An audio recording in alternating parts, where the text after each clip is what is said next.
ಈಗ ನಾವು ನೋಡ್ತಾ ಇರುವ ಈ ಸ್ಥಳ ಇನ್ನ ಮುಂದಿನ ಕಾಲಗಳಲ್ಲಿ ಹಿಂಗೆ ಇರ್ತದೋ ಅಥವಾ ಗುರುತಿಲ್ಲದೆ ಬದಲಾವಣೆ ಆಗುತ್ತೋ ಅಂತ ನಮಗೆ ಗೊತ್ತಾಗಿಲ್ಲ.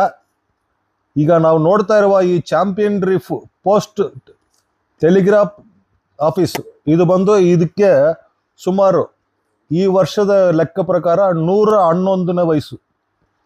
111 ವಯಸ್ಸಾಗಿರುವ ಈ ಸ್ಥಳ ಈ ವಾರದಲ್ಲಿ, ಅದು ಸೋಮವಾರ, ಸಂಪೂರ್ಣವಾಗಿ ಮುಚ್ಚಲಾಗಿದೆ.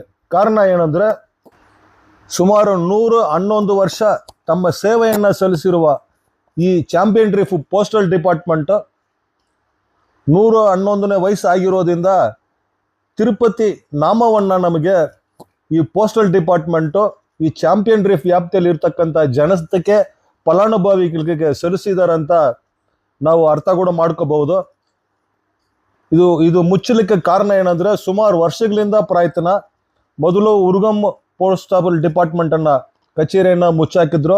ಮತ್ತೆ ಸುಮಾರು ಹಲವಾರು ಹೋರಾಟಗಳಾದ ನಂತರ ಈಗ ಅದು ನಡೀತಾ ಇದೆ. ಅದೇ ತರ ಈ ಚಾಂಪಿಯನ್ ರೀಫ್ ಈ ಪೋಸ್ಟಲ್ ಇಲಾಖೆ ಸುಮಾರು ವರ್ಷಗಳನ್ನ ಸೇವೆ ಮಾಡಿರೋ ಇಲಾಖೆ ನಷ್ಟದಲ್ಲಿ ನಡೀತಾ ಇದೆ. ಲಾಭಕರ ಇಲ್ಲ, ಆದಾಯ ಇಲ್ಲ ಅಂತ ಮುಚ್ಚಲಾಗುತ್ತಾ ಇದೆ ಅಂತ ಸುಮಾರು ಪ್ರಯತ್ನಗಳಾಯಿತು.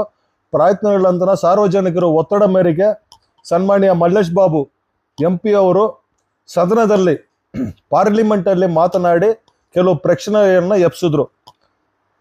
ಇಂಥ ಒಂದು ಚರಿತ್ರವಾದಂಥ ಪೋಸ್ಟಲ್ ಡಿಪಾರ್ಟ್ಮೆಂಟ್ಗಳನ್ನ ಯಾಕೆ ಮುಚ್ಚುತ್ತೀರಾ, ಅದು ನಡಿಬೇಕಂತ ಪ್ರಶ್ನೆ ಮಾಡಿದ ನಂತರ ಅವರು ಕೇಂದ್ರ ಸರ್ಕಾರ ಮಲ್ಲೇಶ್ ಬಾಬು ಅವರಿಗೆ ಒಂದು ಉತ್ತರವನ್ನ ನೀಡಿರ್ತಾರೆ. ಏನು ಉತ್ತರ ನೀಡಿದ್ದಾರೆ ಅನ್ನೋದನ್ನ ನಾವು ಈ ಅಪ್ಲೋಡಲ್ಲಿ ನಾವು ತೋರಿಸ್ತೀವಿ. ಈಗ ನಾವು ನೋಡ್ತಾ ಇರೋದು ಭಾರತ್ ನಗರ್ ಪೋಸ್ಟಲ್ ಆಫೀಸು. ಇದು ಕೂಡ ನಷ್ಟದಲ್ಲಿ ನಡೀತಾ ಇದೆ, ಲಾಭವಿಲ್ಲ ಅನ್ನೋ ಕಾರಣಕ್ಕೋಸ್ಕರ ಇದನ್ನು ಮುಚ್ಚೋಕ್ಕೆ ಪ್ರಯತ್ನ ಆಗಿದೆ.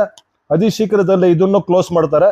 ಕ್ಲೋಸ್ ಮಾಡೋ ಉದ್ದೇಶ ಏನಂದ್ರೆ, ಕ್ಲೋಸ್ ಮಾಡಿದ್ರೂ ಈ ಪೋಸ್ಟಲ್ ಡಿಪಾರ್ಟ್ಮೆಂಟ್ ನಡೀತದೆ. ಅದು ಹೆಂಗೆ ನಡೀತಾ ಇದೆ ಅಂದ್ರೆ, ಬೆಂಬಲಲ್ಲಿ ಇನ್ನೊಂದು 1.5-2 ಕಿಲೋಮೀಟರ್ ಒಳಗಡೆನೆ ಇರೋ ಕಾರಣದಿಂದ ಇದನ್ನ ತೆಗೆದು ಮತ್ತೆ ಬೆಂಬಲಲ್ಲಿ ಇರುವ ಪೋಸ್ಟಲ್ ಆಫೀಸ್ಗೆ ಎಲ್ಲ ದಾಖಲೆಗಳನ್ನ ಶಿಫ್ಟ್ ಮಾಡುವುದಾಗಿ ನಮಗೆ ಮಾಹಿತಿ ಲಭ್ಯವಿದೆ.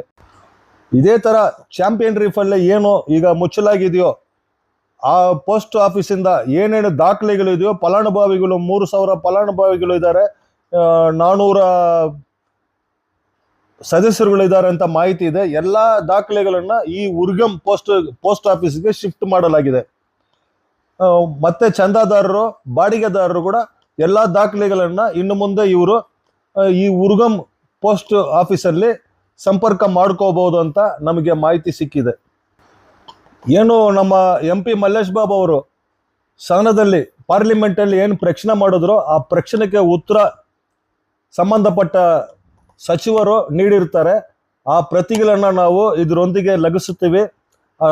ತಮಗೆ ಓದಲಿಕ್ಕೆ ಆಗದೆ ಹೋದ್ರೆ ನಮ್ಮ ಚಾನೆಲ್ ಕಮೆಂಟ್ ಬಾಕ್ಸ್ ಅಲ್ಲಿ ಆ ಪ್ರತಿಗಳನ್ನ ನಾವು ಲಗಿಸುತ್ತೀವಿ ಅಂತ ಈ ಮುಖಾಂತರವಾಗಿ ತಿಳಿಯಪಡ್ತೀವಿ.